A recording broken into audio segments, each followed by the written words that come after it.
اعوذ باللہ من الشیطان الرجیم بسم اللہ الرحمن الرحیم اللہم صلی علی سیدنا و مولانا محمد وعلی آل سیدنا و مولانا محمد و اصحاب سیدنا و مولانا محمد بعدد کل ذرۃ مئات الف مرۃ وبارک وسلم۔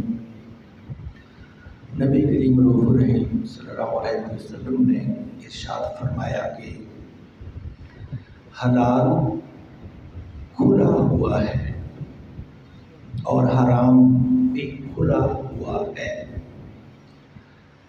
یعنی کہ صاف نظر آتا ہے۔ مطلب یہ حلال بھی کھلا ہوا ہے اور حرام بھی کھلا ہوا ہے، اور ان دونوں کے درمیان بعض چیزیں شبہ کی ہیں جن کو بہت لوگ نہیں جانتے کہ حلال ہیں یا حرام۔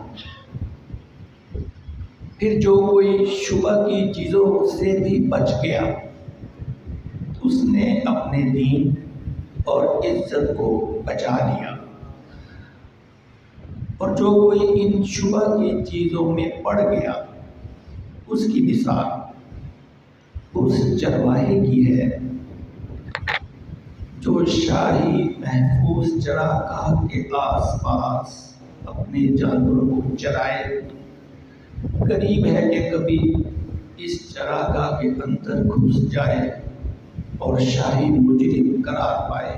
سن لو، ہر بادشاہ کی ایک چراگاہ ہوتی ہے، اللہ کی چراگاہ اس کی زمین پر حرام چیزیں ہیں، بس ان سے بچو۔ اور سن لو، بدن میں ایک گوشت کا ٹکڑا ہے، جب وہ درست ہو گیا سارا بدن درست ہوگا، اور جہاں بگڑا سارا بدن بگڑ گیا۔ سن لو، وہ ٹکڑا آدمی کا دل ہے، اور آقا شان عالی شان آپ نے فرمایا زانی زنا نہیں کرتا کہ جب زنا کر رہا ہو تو وہ مومن ہو، چور چوری نہیں کرتا کہ جب چوری کر رہا ہو تو وہ مومن ہو، شرابی شراب نہیں پیتا کہ جب شراب پی رہا ہو تو وہ مومن ہو، اور وہ نہیں لوٹتا کہ جب لوٹ رہا ہو تو وہ مومن ہو۔ اب سورہ فاطر سورت نمبر 35 ہے، اس کی آیت نمبر 32 کا ترجمہ پڑھا جائے گا۔ پھر ہم نے کتاب کا وارث کیا اپنے چنے ہوئے بندوں کو، تو ان میں کوئی اپنی جان پر ظلم کرتا ہے اور ان میں کوئی میانہ چال پر ہے، اور ان میں کوئی وہ ہے جو اللہ کے حکم سے بھلائیوں میں سبقت لے گیا۔ یہی بڑا فضل ہے۔ تشریح اس طرح ہے کہ اگرچہ کتاب پیش تو کی گئی ہے سارے انسانوں کے سامنے، مگر جنہوں نے آگے بڑھ کر اسے قبول کر لیا وہی اس شرف کے لیے منتخب کر لیے گئے کہ قرآن جیسی کتاب عظیم کے وارث اور محمد نبی صلی اللہ علیہ وآلہ وسلم جیسے رسول عظیم کی تعلیم و ہدایت کے امین بنے۔ مطلب یہ ہے کہ قرآن براہ راست جو حضور صلی اللہ علیہ وآلہ وسلم پر نازل ہوا، لیکن پھر اس کا وارث ان مسلمانوں کو بنایا گیا جنہیں اللہ تعالیٰ نے اس کام کے لیے چن لیا تھا کہ وہ اللہ کی کتاب پر ایمان لائیں۔ لیکن اسی آیت مبارکہ میں بتایا جا رہا ہے کہ ایمان لانے کے بعد 3 قسم ہو گئے مسلمانوں کی، یعنی سب مسلمان ایک طرح کے نہیں۔ یہ 3 طبقے ادروئے قرآن پہلا طبقہ، ایک وہ تھے جو ایمان تو لے آئے لیکن اس کی تقاضوں پر پوری طرح عمل نہیں کیا، اپنے نفس پر ظلم کرنے والے۔ یہ وہ لوگ ہیں جو قرآن کو سچے دل سے اللہ کی کتاب محمد صلی اللہ علیہ وآلہ وسلم کو ایمانداری کے ساتھ اللہ کا رسول مانتے ہیں، لیکن عملاً کتاب اللہ اور سنت رسول اللہ کی پیروی کا حق ادا نہیں کرتے۔ مومن ہیں مگر گناہ گار ہیں، مجرم ہیں مگر باغی نہیں ہیں، ضعیف الایمان ہے مگر منافق اور دل و دماغ سے کافر نہیں ہیں۔ انہوں نے اپنے پاس فرائض چھوڑ دیے، گناہوں کا بھی ارتکاب کر لیا۔ ان کے بارے میں فرمایا گیا ہے انہوں نے اپنی جانوں پر ظلم کیا ہے۔